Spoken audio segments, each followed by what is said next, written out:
আজ মহালয়া। দেবীপক্ষের সূচনায় আপনাদের সবাইকে জানাই মহালয়ার শুভেচ্ছা।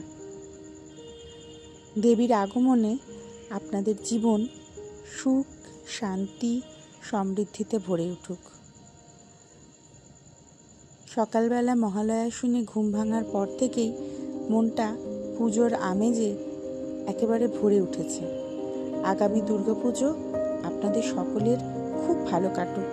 পরিবারের সঙ্গে সবাই আনন্দে থাকুন, সুস্থ থাকুন। আমার আর আমার পরিবারের প্রত্যেকের পক্ষ থেকে আপনাদের দুর্গাপুজোর আগাম শুভেচ্ছা জানাই। সকলে ভালো থাকবেন, সুস্থ থাকবেন আর আমার চ্যানেলকে আপনাদের ভালোবাসা দেবেন। নমস্কার।